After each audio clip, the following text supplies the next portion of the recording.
Vous écoutez Neuilly Podcast.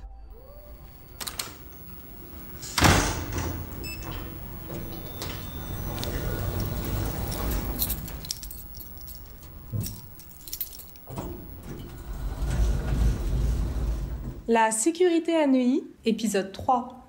Rencontre avec Jean-Christophe Fromentin, maire de Neuilly-sur-Seine, et le commissaire Camille Morat. Bonjour commissaire, ce nouveau podcast nous permet d'échanger, de dialoguer sur la sécurité qui est une problématique constante, qui est une préoccupation régulière des administrés avec lesquels on évoque souvent leurs craintes et puis un certain nombre de faits qui se passent sur la commune. La commune est très consciente de ces problèmes. La ville agit beaucoup dans ce sens-là, à vos côtés, et en parfaite symbiose et synchronisation avec le commissariat de police. Pour nous, la sécurité, c'est un réseau de près de 400 caméras sur une centaine d'emplacements dans la ville.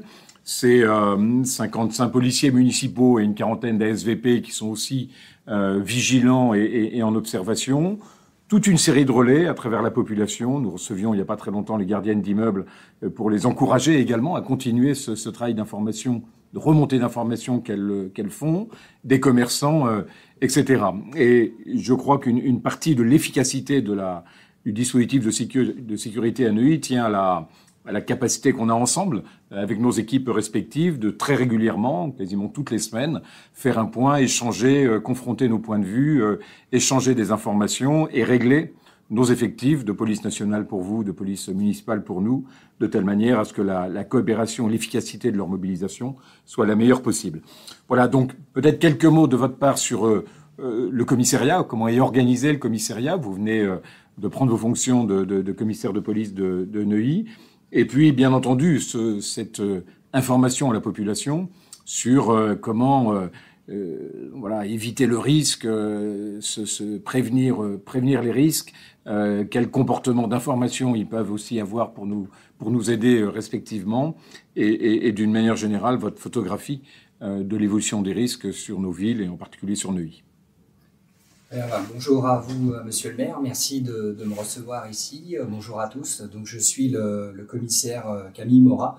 Donc, effectivement, j'ai été nommé le 2 janvier 2024 pour assurer le commandement du commissariat de Neuilly. Alors, c'est un commissariat de taille moyenne qui comporte actuellement environ 80 effectifs. Classiquement, comme tous les commissariats, on a deux grosses structures dans le commissariat. On a un service d'investigation, donc composé d'enquêteurs, OPJ, APJ, qui traite à la fois les plaintes qui nous arrivent des habitants, qui traite également le flagrant délit, les enquêtes préliminaires, les commissions rogatoires. Donc c'est un service d'enquête, on va dire, pour traiter la délinquance du quotidien. Sur la ville. Et puis la deuxième partie du commissariat, c'est le service de voie publique. C'est les véhicules qu'on voit à l'extérieur, sérigraphiés police, mais pas seulement. C'est aussi des véhicules banalisés avec notamment la BAC, qui tournent au quotidien sur toute la ville. Donc voilà grosso modo pour l'organisation du commissariat. Alors après sur les missions, donc ici on a sur la ville de Neuilly, de ce que j'ai vu moi depuis le début de l'année. Donc on a une faible délinquance locale. La délinquance, elle est surtout exogène, elle vient de l'extérieur, elle vient d'Île-de-France, elle vient parfois de réseaux structurés internationaux. On est sur une délinquance d'appropriation principalement, de vol, de cambriolage, donc en tout genre, vol à l'arraché, vol de véhicules, cambriolage de domicile. Donc voilà, c'est une délinquance quand même assez axée sur les atteintes aux biens.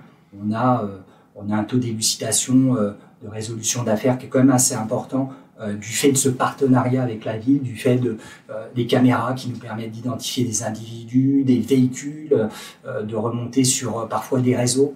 Donc c'est un travail aussi au long cours, mais un travail qui finit par payer, donc et qui est vraiment intéressant sur la ville.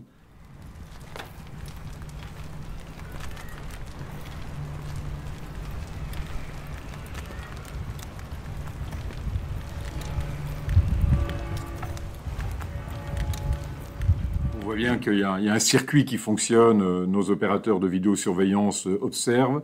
Elles informent concomitamment la police municipale et la BAC, qui s'entendent très rapidement pour suivre une affaire ou pour des flagrants délits. On a très très régulièrement des opérations dont l'enclenchement se fait avec la vidéo. Laquelle vidéo, faut le rappeler, elle est visible dans notre centre de supervision urbaine, mais également un renvoi d'image 24/24 au commissariat, ce qui fait que l'observation, l'usage des caméras n'est pas simplement sur une partie de la journée, c'est toute la journée, toute la semaine que ces caméras sont actives. Une question qui m'est souvent posée, c'est quelles sont les mesures à prendre. On voit bien, il y a l'atteinte au bien que vous évoquez. Il y a aussi beaucoup de vols à la fausse qualité, toute une série de ruses, de subterfuges qui sont facilités par les systèmes numériques, qui offrent énormément d'informations aux cambrioleurs ou aux délinquants. Qu'est-ce que vous pouvez nous dire sur à la fois d'abord cette évolution, cette entrée du numérique dans la construction de la délinquance contemporaine, et puis surtout les conseils aux uns et aux autres de telle manière à faire attention à ne pas trop donner d'informations ou à pas être trop naïf dans un certain nombre de situations. On a effectivement, nous, un volet préventif qu'on développe énormément au commissariat, notamment avec notre officier de prévention, mais pas seulement. Les bons conseils, entre guillemets, qu'on pourrait prodiguer, notamment en matière de cambriolage, c'est d'abord renforcer physiquement la protection des habitations. Parfois, c'est des gestes du quotidien, fermer une fenêtre quand on habite au rez-de-chaussée, fermer sa porte à clé, tout simplement. Pas forcément besoin de mettre une porte blindée, mais ne serait-ce que fermer à clé son domicile évite les cambriolages. On a vu que beaucoup de cambriolages avaient lieu, notamment avec des individus qui passaient par des fenêtres ouvertes, par des portes qui étaient laissées ouvertes. Donc il y a effectivement de la prévention, de la sécurité bâtimentaire qui est importante. On peut mettre des caméras, on peut renforcer les portes également. D'ailleurs, j'en profite pour dire qu'actuellement sur la ville, on a une petite équipe de faux ramoneurs qu'on a détectés, qui sont suivis par la BAC. On essaye de voir un peu ce qu'ils font. Ils ont tendance à venir chez les gens, proposer leurs services de ramonage. Donc voilà, vigilance à ce niveau-là, parce que c'est des équipes comme ça, vous l'avez évoqué, les vols à la fausse qualité, des faux ramoneurs qui viennent vous rendre visite, ils repèrent des biens dans vos habitations et repassent ultérieurement pour commettre un cambriolage. En cas de doute, les gens peuvent vous appeler, peuvent appeler le commissariat? Ils le font, alors soit ils viennent déposer une main courante, moi j'en reçois régulièrement, soit ils appellent tout simplement le commissariat, on envoie nos équipes sur place. On essaye on fait de la surveillance, de la filature, on essaye de détecter ces équipes. Ils sont mobiles, ils sont très mobiles, mais il ne faut pas hésiter surtout à nous appeler. Et pareil en cas de cambriolage, nous appeler plutôt que de poursuivre les cambrioleurs. On a eu une affaire assez récemment où on a une gardienne d'immeuble qui se met à courir derrière les cambrioleurs. Alors, on arrive malheureusement trop tard. C'est pas forcément la solution. Il vaut mieux d'abord nous appeler. Nous, on peut être là en moins de 5 minutes sur les lieux et on interpelle en flagrant délit les cambrioleurs. C'est beaucoup plus percutant que de crier ou de se mettre à poursuivre physiquement des cambrioleurs. Après, vous avez évoqué également la problématique des réseaux sociaux.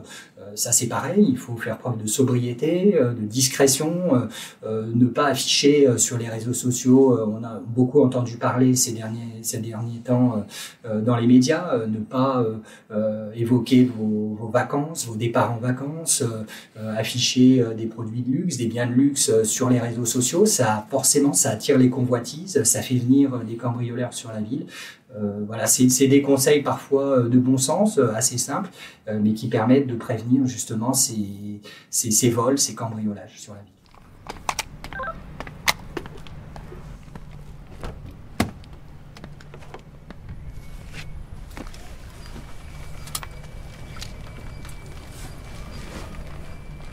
Très bien, merci. Peut-être un mot pratique sur les dépôts de plainte ou les mains courantes. Quand faire l'un ou l'autre?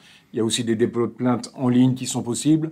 Un conseil sur le bon usage des mains courantes et des dépôts de plainte? Oui, écoutez, alors la plainte, faut véritablement pas hésiter à venir. Dès qu'il y a commission d'infraction, il y a dépôt de plainte. Ça, c'est la règle. Donc, ne pas hésiter. Alors, généralement, on a peur de perdre un peu de temps. Je sais qu'on fait en sorte de recevoir les gens rapidement, de les prendre en compte en moins de 15 minutes. On va dire que la moitié des plaintes sont prises au commissariat en moins de 15 minutes. Vous avez également la possibilité d'effectuer une pré-plainte en ligne, de prendre des rendez-vous sur moncommissariat.fr qui permettent d'avoir des créneaux de plainte, de venir directement déposer plainte sur un rendez-vous et passer dans les moins de 5 minutes en audition plainte. Donc ça, c'est des dispositifs qu'on a mis en place. Ça fonctionne plutôt bien. La main courante, c'est réservé à tout ce qui concerne un champ qui n'est pas infractionnel. C'est des individus suspects que vous pouvez remarquer. Ça peut être des insultes, des phénomènes qu'on observe dans la ville mais qui ne sont pas liés à une infraction. Donc dans ces cas-là, on prend une audition de plainte, ce sont des déclarations publiques que nous, on étudie également, que notre service d'enquête prend en compte. Donc c'est très important aussi de venir déposer une simple main courante.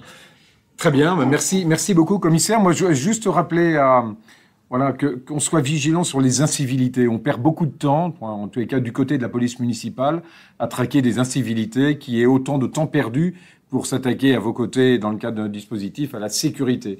Donc toutes les incivilités qu'on combat aussi, parce qu'elles dégradent souvent la qualité de vie, sont de nature à amputer le temps qui mérite d'être consacré à la sécurité et qu'on fait ensemble, avec vraiment cette priorité d'assurer la sérénité et la sécurité des habitants de Neuilly.